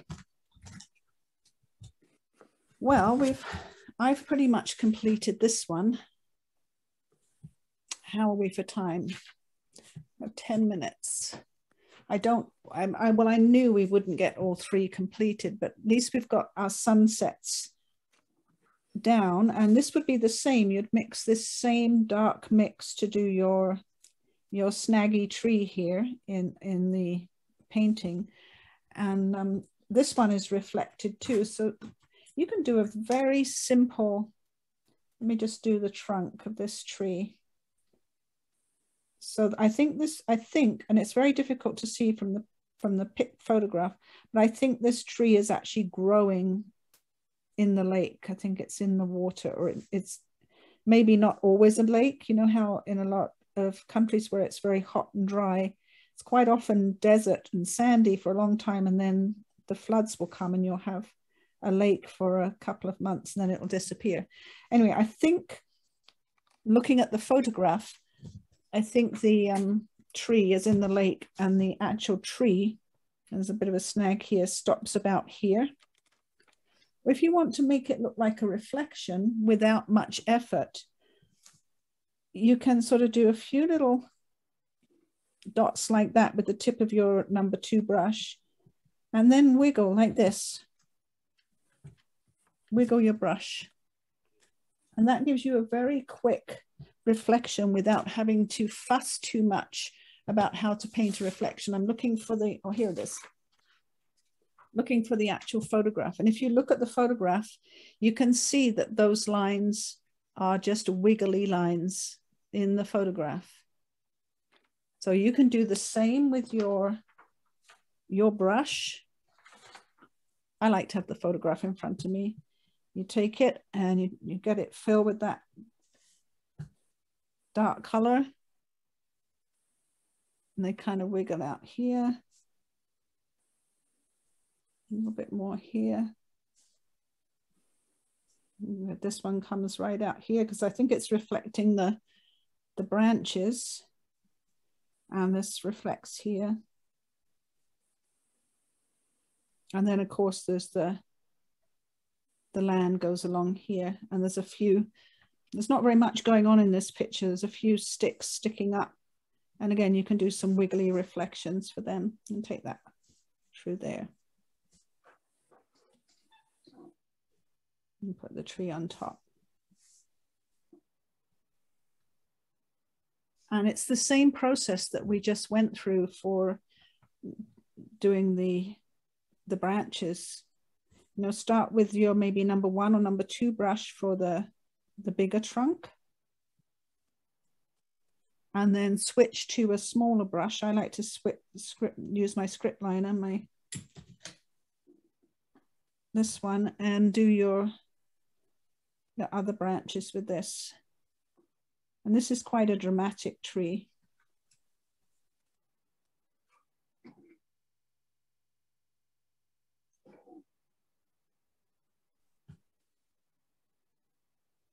And there's some other, you practice your wiggly reflections, kind of fun. There's a few over here. Sometimes the less you think, oops, I did that the wrong way. I'm going that way now. Sometimes the less you think about these things, the quicker, you know, if you do something quick like that, you can do it better than if you put too much thought into it. Not always the case. I think you need a lot of thought going into the placement of the branches, but these little wiggly reflections. Another thing that I did with this lake after it was dry, and you don't have to, but I re-wet some of it, and I don't want to wet over those reflections there. And I just put a little bit more definition. with some ultramarine blue. Just put a little bit more shadow on this side. I brought some ultramarine blue into the area that I wet and just darkened up that side a little bit, made some ripples, little ripples on the water.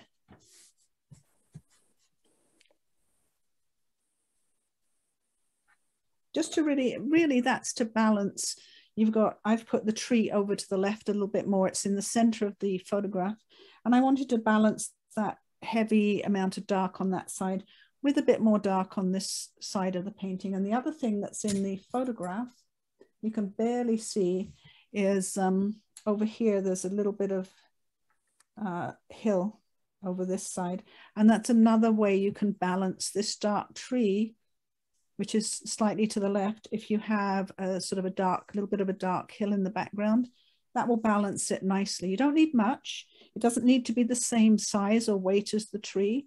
Just a little bit of something on this side to balance out the tree on the left is helpful for your composition.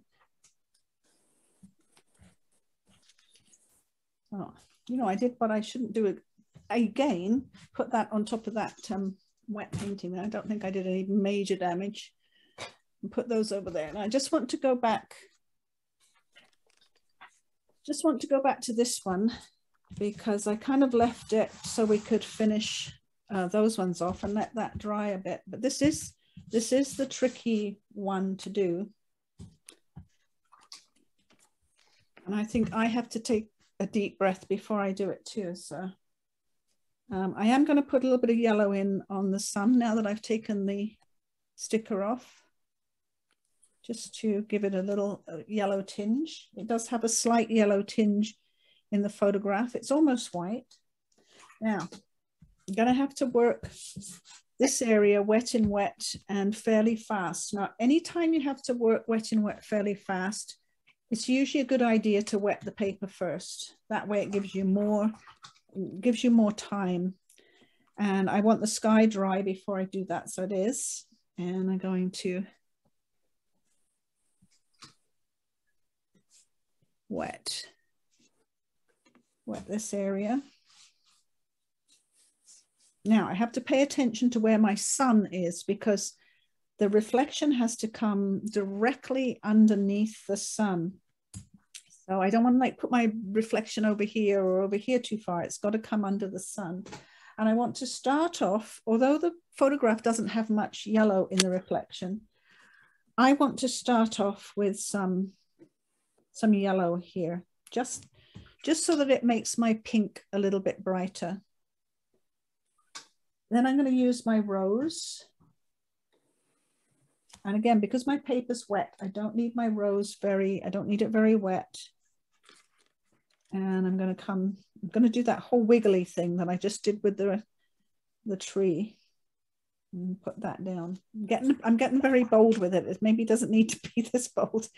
I'm going to go to a bigger brush. I'm going to go to my number 8 and get some ultramarine blue. Not too strong, because I can put darker reflections over the ultramarine later. Let's test that. Right.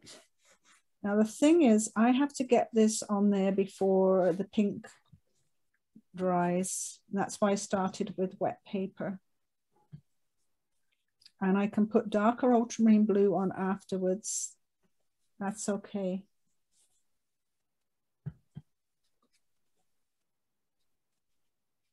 I want to bring it up to the rose, and it doesn't matter if the rose drags back into the ultramarine.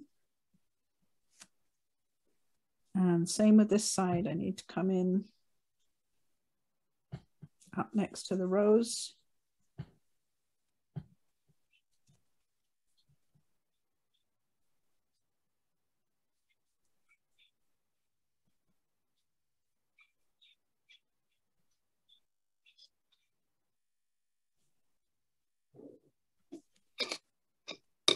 And it's maybe, whoops, it all went up here. I've got a mess there. My Kleenex. it's maybe a little bit bright. It doesn't look as bright on my computer, but it does look bright in front of me. So I'm going to use a thirsty brush, which means I've washed my brush and I've dried it. And I might just take a little bit, very carefully, a little bit of paint off using a very clean brush and horizontal strokes.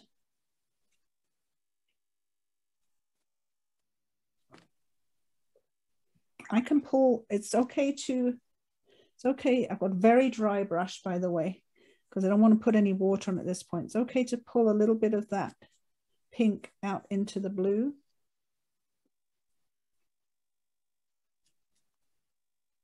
And now I got to stop now. Paper's drying. I fiddled with it enough. I got a little bit of a bleed up into the mountains here, but that's okay. I'm going to put mountains there. And it's a tough one. I tried that several times. And you may need to try it a few times before you feel confident doing that one. And for the second layer, I bring my old one here. For the second layer, I came back, when this was dry, I came back with some ultramarine and I put in some darker ultramarine with horizontal brush strokes so that the lighter ultramarine showed through. And especially over here, because again, you've got a lot of stuff going on here. So the boat balances that quite well, but it's also helpful to balance that with some darker ocean over this side. And again, I have quite a dry brush. I put it in the ultramarine, I kind of dab it on my towel. I use it sideways like we did for the trees, and I'm just dragging it in and letting the paint kind of run dry as I come over this way. So I get a skipping, it kind of skips. And that way I've got the light ultramarine underneath and the darker, this is dry paper of course, darker on top. And if I want to pull it into that, let's zoom in a little bit more. If I want to pull it into that pink even more, I can. I feel like there's not enough blue there. So your first layer is not always your final. It's not always your final layer. Put a little bit of violet up here. It's got a little bit of the rose on my brush and putting a little bit more. So this is I've just put in a third layer to kind of give a look of water to that painting and to blend in the sunset a little bit. And you'll notice yours too, as yours dry, they'll be much lighter. I've gone quite intense today, probably because when I look up at the computer screen, it doesn't look very dark. So I've gone a bit more intense. I've got water all over this one. There we go. And of course, the little boat, it's probably easiest to put this little boat in with a black pen and a very small Pigma pen or something, because it's quite tiny detail and easier to do, much easier to do with a pen. And if you know, it always helps to know what the boat looks like close up when you're doing something far away where you're not quite sure. And the little people, I just made little stick people. I really didn't even make much of an effort for their silhouette because you could barely see them in the photograph. Like you can just see them. I think they're reaching up for the line that's holding the fishing net. So that's our sunsets. I'm going to stop the recording and then ask if you have some questions or things that went wrong, or let's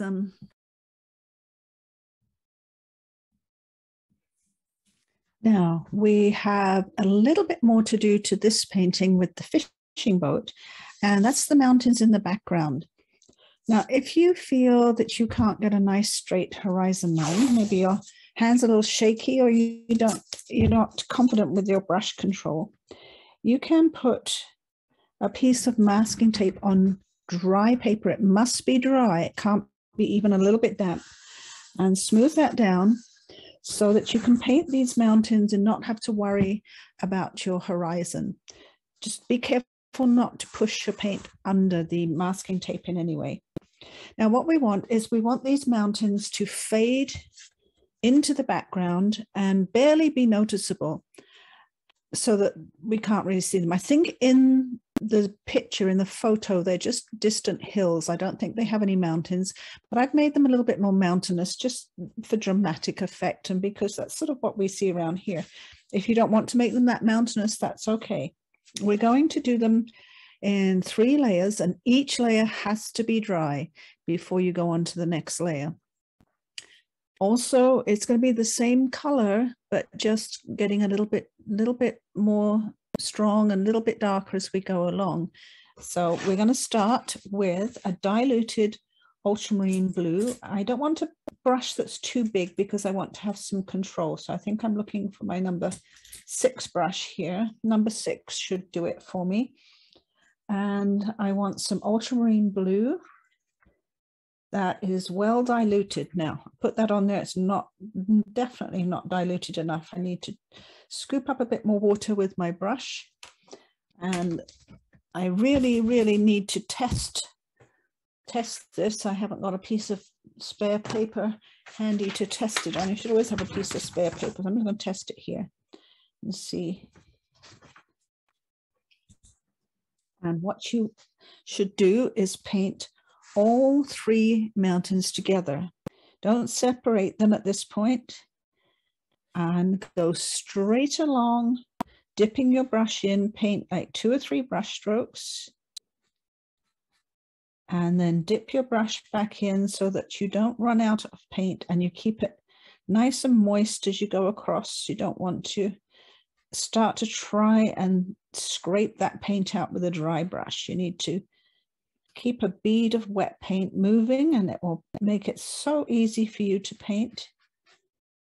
Just dipping in every few brush strokes, really going along the top with the point of my brush to control a nice crisp top to these hills, and then quickly filling in the rest. Now don't push the paint under the masking tape. You have to be very careful or it's going to seep underneath there. Now all watercolor paint dries much lighter when the pigment sinks in and the water evaporates. It's got a little piece of dust there. Try and get that out. Dust settles very quickly around here onto my paints and my water pots. This has to be completely dry before you go on to the next little layer of mountain. So I use my hairdryer, and because I don't want you to have to listen to that, I'm just going to pause the recording for a few minutes. So this is completely dry now, and I'm going to use a smaller brush because my mountains are getting smaller. So I want to switch to my number 4, and you should always wet your brush before you pick up paint with it. It'll make it more absorbent and easy to pick up paint. You don't want it too wet, not dripping, but at least get the bristles wet. And I'm going back into that exact same mix that I just used. I might add a little bit of water even. You don't want to make darker paint because your double layer is going to darken up your paint. So I'm going to go in and paint the second layer and the foreground layer together. Again, picking up paint every few brush strokes so that you're not struggling to make your paint eke out to the end of the, I think I went up a little bit there. See, the first layer has pretty much obscured my pencil line, which is a good thing because I don't particularly want to see it. And that's my second layer. Now, because I've got 2 layers of ultramarine blue, very diluted on top of each other, it's like tissue paper, where you put in the first layer and then you put some over the top. You're going to get double the color for the second layer. And you don't want these mountains to be dark, because if they're dark, they will come forward and ruin your sense of perspective. What you want is your sort of your bright colors in the foreground, or your more detail in the foreground, and then light colors pushing things back into the background Blue is great for that. Ultramarine blue is great because it's easy to lift. It dilutes beautifully. It has that really misty look to it.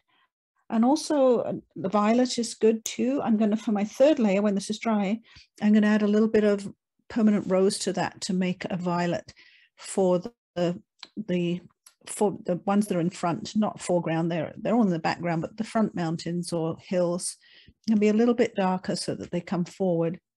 And I want to make a violet just so that I have unity in my painting, a little bit of violet in the water, a little bit of violet in the sky. I'm only using really 3 or 4 colors. I'm using mostly permanent rose, ultramarine blue, and Azo Yellow on mine. And then a little bit of black for the boat. I'm actually going to mix the black. I don't like using an ordinary black, but the boat is so small, it doesn't matter. I'll also use a little bit of black pen. So again, I have to dry this layer. It's got to be perfectly dry before we go to the next layer. Right, I've dried that layer. I'm going to an even smaller brush now because my mountains are getting smaller and smaller. I'm going to my number 2 brush, and this time I want to add a little bit of permanent rose to my ultramarine blue, just to get a little bit more violet for this range of hills that I'm going to be. Not too violet. I don't mean having something that's bright violet. It's just toning that ultramarine blue to a slightly different hue. I've got a piece of eraser in there as well. Oh my goodness. I washed this pan out so many times and it still gets lots of debris in it. There we go. I've loaded my number 2 brush and I'm on my last little range of hills here. I examined the photo really closely and I think there were 3 ranges of hills. It was difficult to tell because there was sort of some darkness with the photograph at sunset. But I decided I was going to invent them even if they weren't there, because we're allowed to do that. And I'm popping these ones in. And you can see with the little bit of rose in there and turning them kind of violet, just giving a little bit of a different look to them. I have my paper here. I'm using the back and front of lots of bits of paper, so I'm not wasteful with doing all these demos. My paper's got a little bit distressed here, which is upsetting my paint, probably from erasing or doing something on that paper. If you erase too hard on your watercolor paper or you damage it in any way, you're always going to get something strange happening with your paint where your paper's damaged. For that reason, I try not to do too much drawing on my watercolor paper. I do most of my drawing on another piece of drawing paper, and then I use my light board to trace it through to my watercolor paper when I'm sure that the drawing is how I want it and accurate. Because otherwise, if you keep erasing on your watercolor paper, you're going to destroy the surface and you're going to get all these kinds of strange things happening where your paint won't lay flat. Now, just before I dry that, I want to do a what not to do when you're painting. This is my really bad one that I abandoned. It didn't turn out very well. And I've been showing people what not to do on this one. I'm going to turn it upside down and reuse it again. I'm going to put my horizon line here. And I'm going to put in some mountains. They wouldn't, of course, go here, but I just don't want to waste another piece of paper. I've used so many.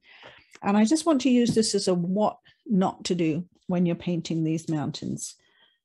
So I'm going to mix up the same color and mix up ultramarine blue, but I'm going to mix it up too dark because a lot of times people mix their paints way too dark for things in the background, way too intense, I should say. And then they want to get the edge nice. So they go, I've seen this many, many, many times, so I know exactly what a lot of people do. They go very, very carefully along this edge, getting it nice and sharp with the point of their brush. And they want to obscure their pencil line too. They don't want to see it, which never really bothers me. I find that if I just paint normally, eventually you barely see the pencil line. You don't even notice it.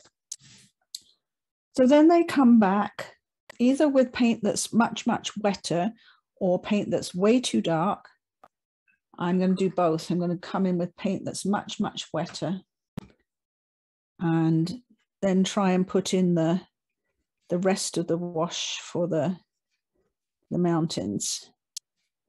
So you can see what's happening. This line that's on the edge is not blending with this new wet paint because it's too dry now. So they're like, oh, I can see it. Let's get some darker paint and go in with darker paint so we don't see that line. And off they go with very, very dark paint for the mountains.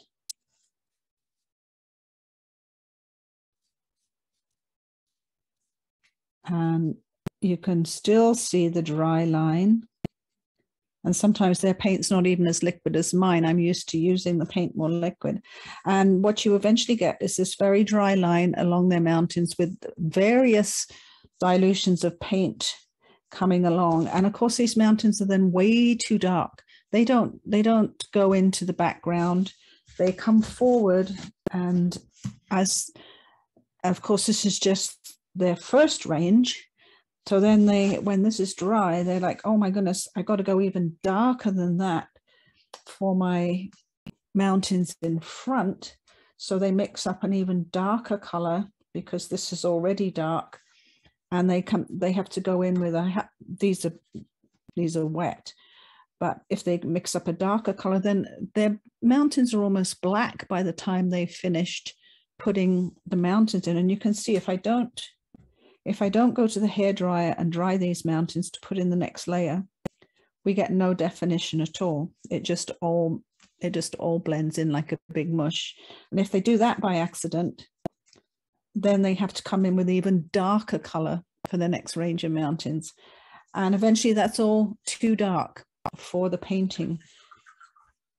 So what we're aiming for is very, very light, almost not there for your background mountains.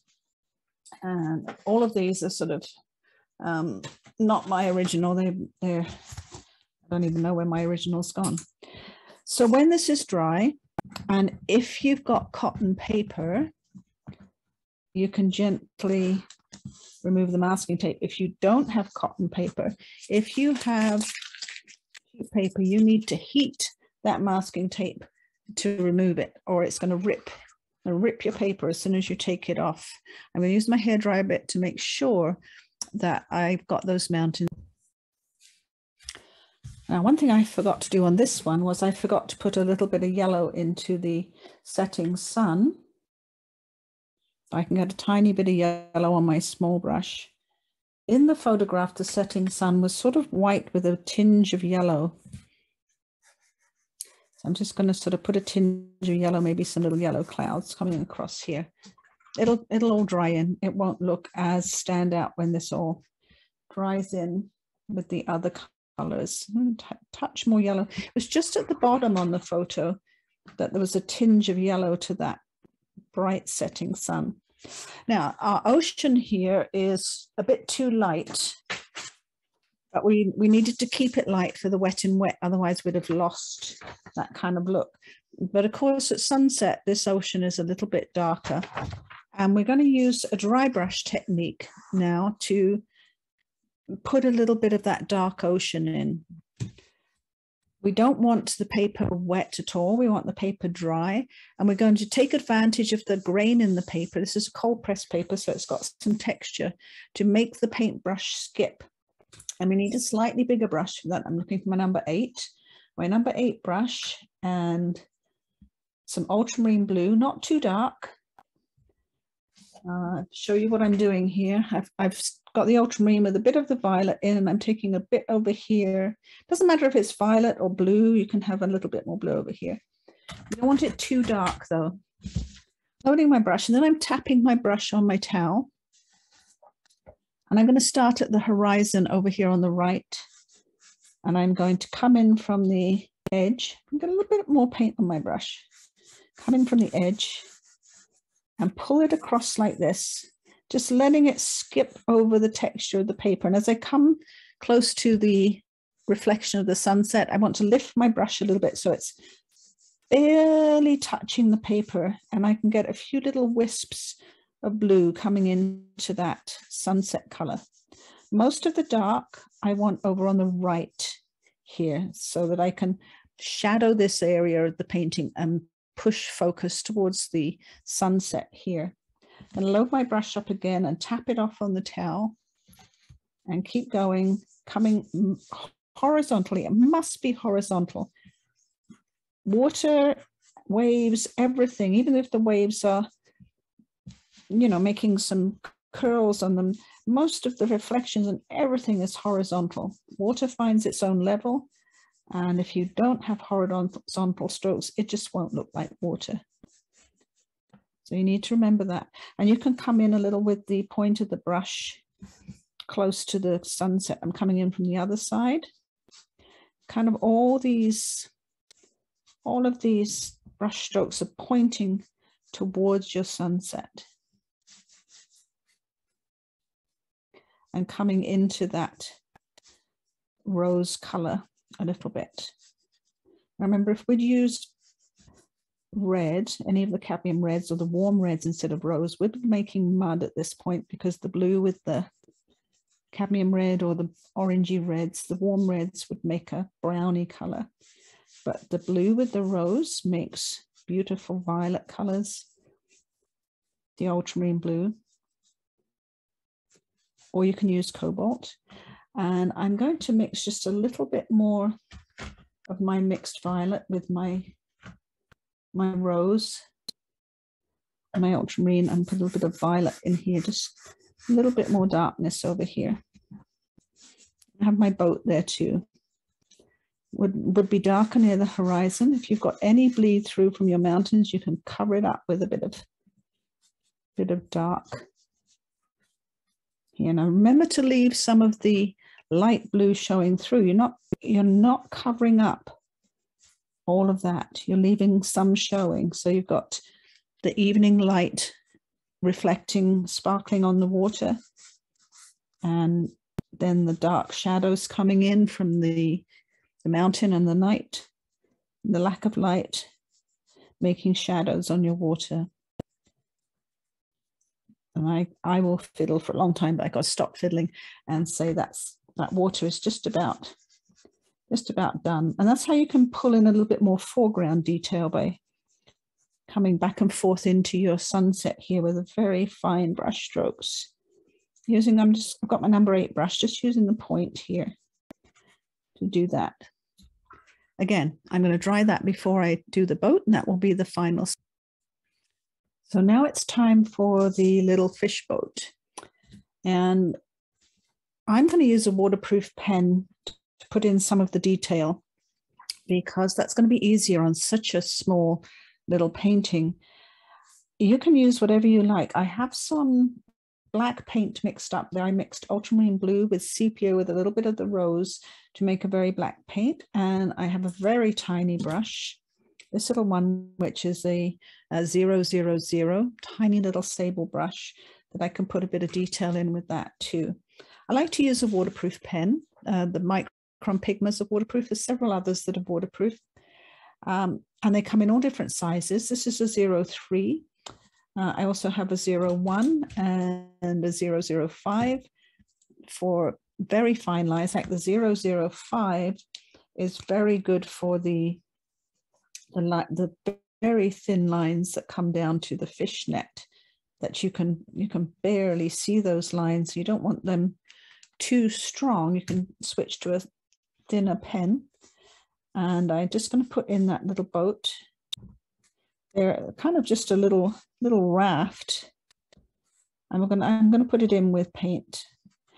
The only thing I find with the watercolor paper, the cold press or the rough, is that is extremely hard on the pens, wears them out very quickly, and they don't like writing on the rough paper. So it's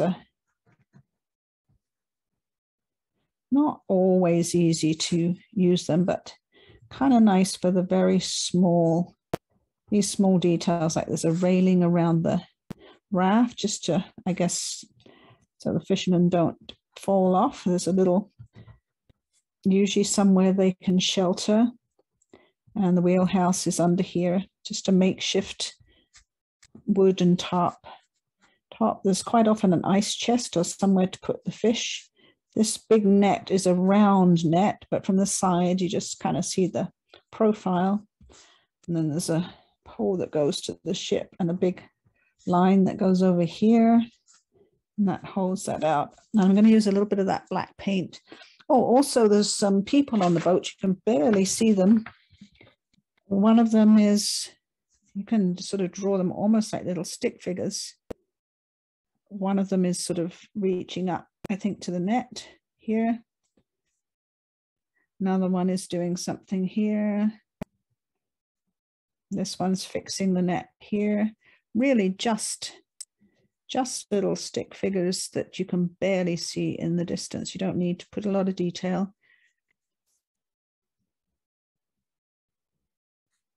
And I'm going to put a little bit more color in with my black paint that I've mixed. And my very, very small brush. Now, any brush that you use, you need to wet it before you use it, just so that it will absorb the paint. You can take a little bit of the drips off. You don't want it dripping on your paper. And this paint, don't mix paint with these tiny brushes. They wear out really quickly. They only have a few hairs on them and they can wear out really quickly. But I pre-mix this black with ultramarine blue, sepia, and rose. Not much water, because that's what makes it darker. I'm going to load this brush up really gently. Because like I say, they're really delicate. And I want to put a bit more color on this net. And just that, I think this pole has a little bit more definition, and definitely a little bit more. These tiny, tiny brushes don't hold much paint, so you have to load up quite often and put the base of the raft boat on here, and a little bit of detail on the little shelter for the guys when they're out fishing. And that's really all you need for that. If you put too much detail, again, it's not going to be in the background of your painting. And I've left, for those of you that have taken the class, you've got line drawings. You can trace those, or you can put them in a light box just to get the shape if you feel nervous about drawing the shape. And you can look them up on Google, look up Zimbabwe compared to fishing boats, and you'll see what they look like close up. That'll give you a better idea of what you're drawing. And then this painting is then pretty much finished. If you have cotton paper, you can take this tape off without heating it, but you need to be gentle. You need to hold the corners so the corners don't rip. And don't go mad taking your tape off. Take your time. I always hold on. I've ripped quite a few corners before by being a bit too overzealous, especially these corners. Once this one's untaped, you need to hang on to these ones. If you've got cheaper paper that's not cotton, you have to heat this tape with the hairdryer or a heat gun or something, or it will rip your paper when you take it off. And if you have any little pencil marks from where you put your tape on, just erase those and your painting is done. So I've got quite a lot of them now with all my demos. I've got this one as well. I haven't put the boat in on that one yet. Some of them are very bright. Some of them are a little bit different. This one I demonstrated how somebody could use a Q-tip to make a sun, although you wouldn't really see a sun like that. This is my one where I'm demonstrating how you don't want to do your background mountains, not too big, not too dark, not with lines on them. So I hope you've enjoyed doing some sunsets. And next week, when we're back, we'll be doing a Caribbean beach scene with palm tree. And in a few weeks, we'll be doing another sunset. So hang on to all the information in your head, and I'll see you next week. Thank you.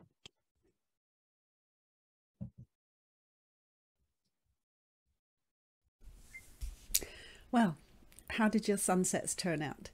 Thank you for watching this video on sunsets. For those of you watching on YouTube, just a reminder, this was made for my students that take my Zoom class, and I upload it so they have access to it for as long as they want, and you just get to share for free as well. And I hope you enjoyed it. Next week with my Zoom class, we're going to be painting a Caribbean beach based on a photo that I bought from iStock Photos. So we'll see you next week. Thanks for joining us.